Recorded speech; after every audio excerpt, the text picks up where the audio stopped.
Vamos lá, né, galera? São Paulo tá sem luz de novo, meu. Olha aí, ó. Aí já começou o jogo de empurra-empurra de quem é o culpado. Vamos entender o que tá acontecendo e falar sobre as responsabilidades aqui no Plantão do Meteoro? Chegou a hora, hein?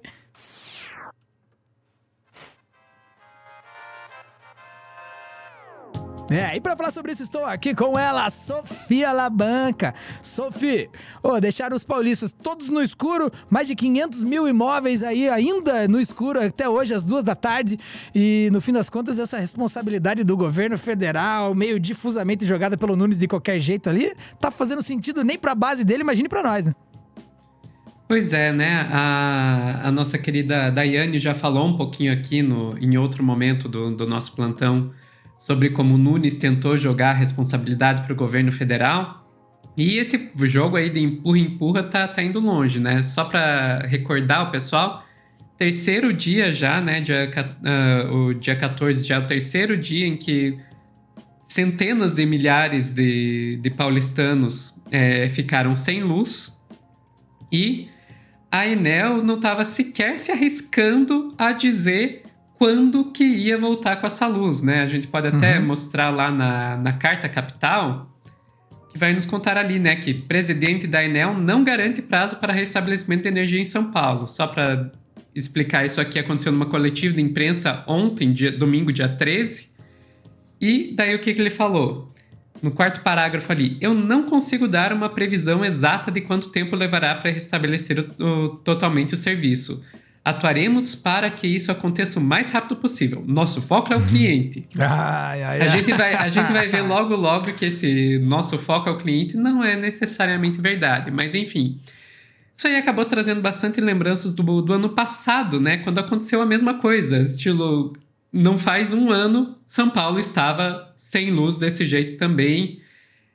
E daí rolou um jogo de empurra-empurra, o Tarcísio Nunes culpando o governo Lula, por causa, dizendo, né, que estaria relacionado à ANEEL, a Agência Nacional, a reguladora, né, da energia elétrica, enquanto o ministro Alexandre Silveira, que é o ministro de Minas e Energia, estava jogando de volta a culpa, dizendo que a atual gestão foi colocada lá pelo Bolsonaro.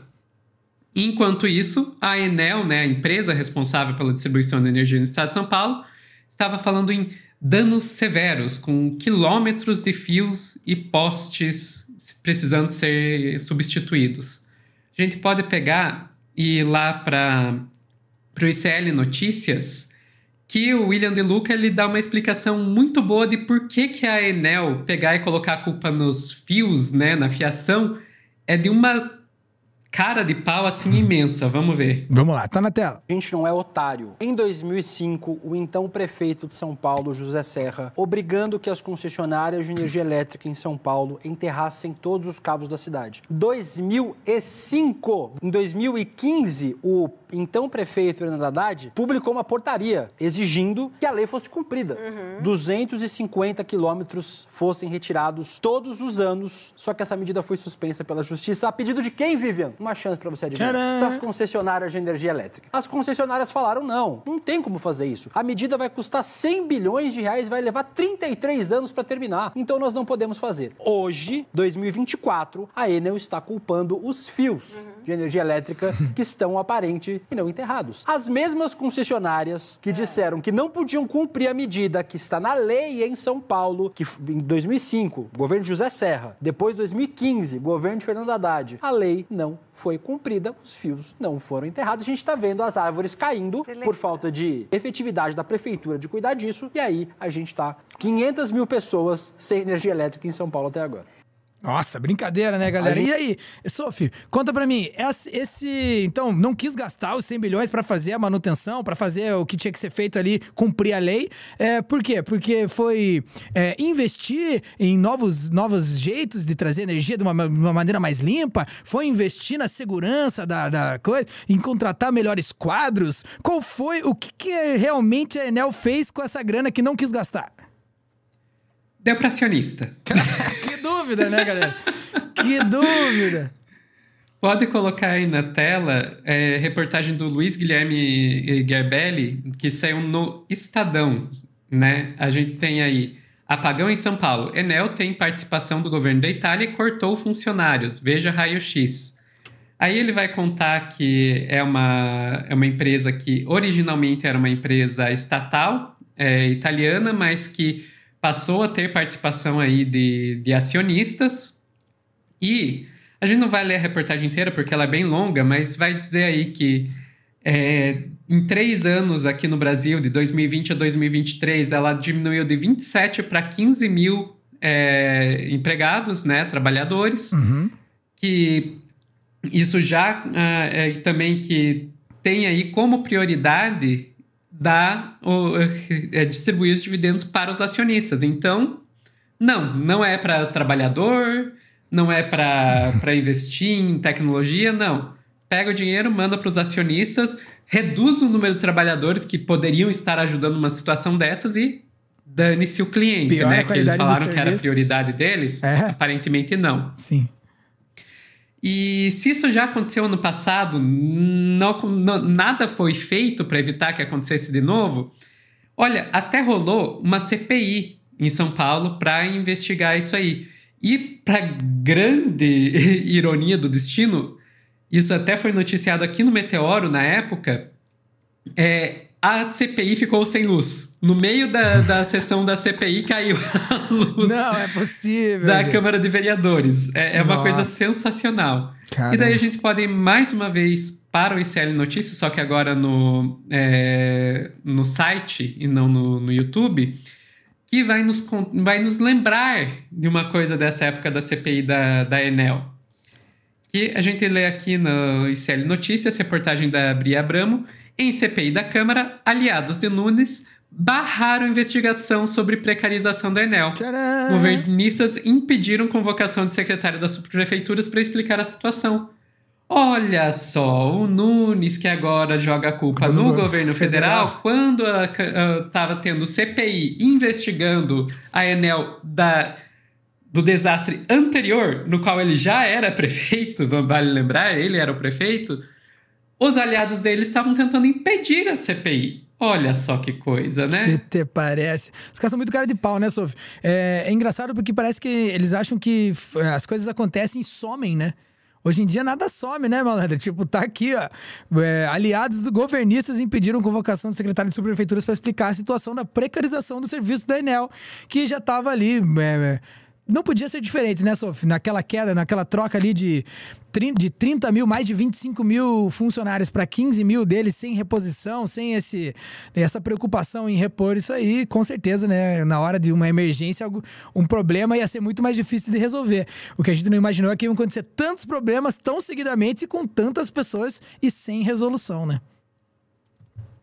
Pois é, e vale lembrar aqui uma outra questão, né, também, Salmazo, que a gente está passando aí por uma crise climática, então a tendência é que os eventos naturais se tornem cada vez mais frequentes e mais intensos. Então, se uma chuvinha de 1 hora consegue derrubar a luz de São Paulo desse jeito, vai acontecer cada vez pior, cada vez mais frequente, se não for feito nenhum tipo de plano de adaptação das cidades. E o governo Nunes claramente não está fazendo isso. E a Enel também não está disposta a fazer isso, porque é uma empresa privada que sempre vai priorizar os acionistas e não o serviço que eles prestam. E há, Sophie, alguma possibilidade de haver uma intervenção e aí acabar com essa concessão da Enel, alguma coisa assim? Vamos lá. Aí a gente cai aqui para a questão do Alexandre Silveira, né? A gente já citou ele, o ministro de Minas e Energias.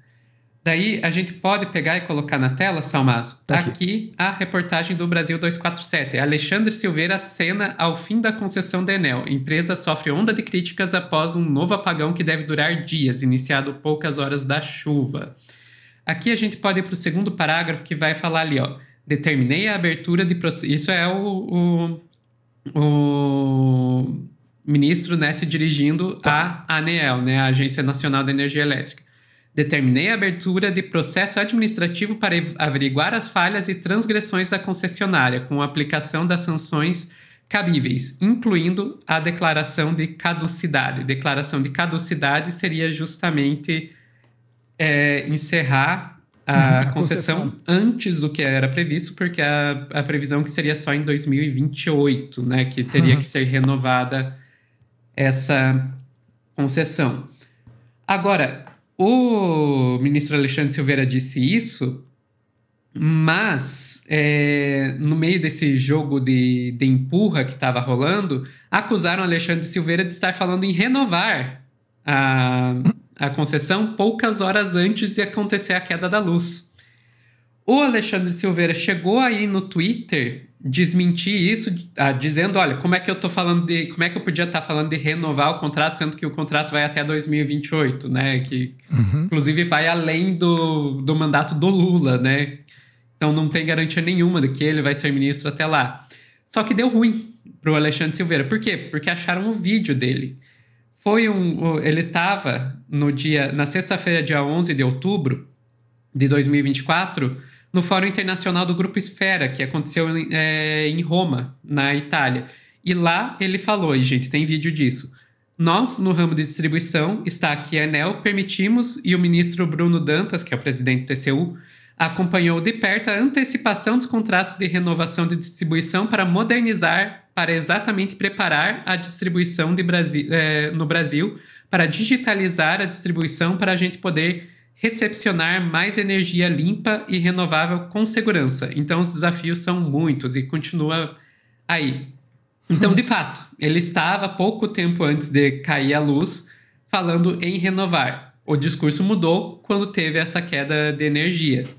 Isso é importante a gente destacar isso, porque, olha, se eu tivesse que dizer, eu diria que o principal culpado aí é a privatização. Tcharam! Porque sempre vai ter a questão de colocar os lucros em primeiro lugar. O serviço prestado ao cidadão fica em segundo. E a gente sabe que os governos, dentro de um sistema capitalista, estão mais interessados. Os estados, de maneira geral, são estados burgueses, né? Estão aí mais para atender a burguesia do que a população. Então, não é exceção o Nunes, o Tarcísio, etc., estarem priorizando a Enel em detrimento da população. Dito isso, o governo Lula também tem os seus arrombos neoliberais de vez em quando. E eu vou dizer para vocês, e aí eu estou expondo o meu viés aqui, eu, Sofia, eu acho que o ministro Alexandre Silveira é um dos piores no governo Lula. Não vou dizer que é o pior, porque tem Múcio, tem o Fufuca, sabe? Tem vários ministros muito ruins no governo Lula. Mas o Alexandre Silveira ali está disputando. E se a culpa é da privatização, sobra para todo mundo, inclusive para o governo Lula, que deveria estar fazendo algo para reverter isso. Então, é bom que esse discurso aí do Silveira agora não fique só agora que tá todo mundo tentando apontar quem é o culpado pelo apagão de São Paulo. Isso tem que ir além e realmente a gente tem que rever esses contratos de concessão e a gente tem que rever. E daí, Lula, ouça aqui, a gente tem que rever a privatização da Eletrobras. Tem muita coisa para ser revista aí. Se o governo Lula não quer ser apontado como coparticipante aí na culpa, ele que trabalhe para não ser coparticipante, ok? Esse aceno do Silveira para a revisão do contrato é um bom sinal. É um bom sinal, mas só esse sinal não é suficiente, tem que ir mais longe. Tem que ir mais longe. E quem sabe a gente tenha, né, coragem agora de falar em reestatização, em vez de ficar mantendo nas entrelinhas aqui a solução das coisas só pra ficar ganhando voto de burguês, né? O papo é mais ou menos por aí. Estive aqui com Sofia Labanca e sua Lente Vermelha. Dá uma olhada no trampo dela aqui em @lentevermelha, também aqui em Oguahiro. E não esqueça da TV Cringe Brasil, olha só. A TV Cringe hoje às 21 horas tem vídeo novo por lá. E você encontra vídeo, ensaios, reacts, um pouco da TV dos anos 90 pra falar sobre filosofia, história, cultura, arte, tudo que a gente se amarra, e num clima, cara, que remete às origens do Meteoro. Então, se você é veterano no canal, tenho certeza que vai se amarrar. Dá uma olhada lá, TV Cringe Brasil, se inscreva por lá, mas só se você quiser. Falou? Esse foi mais um plantão, daqui a pouco a gente volta.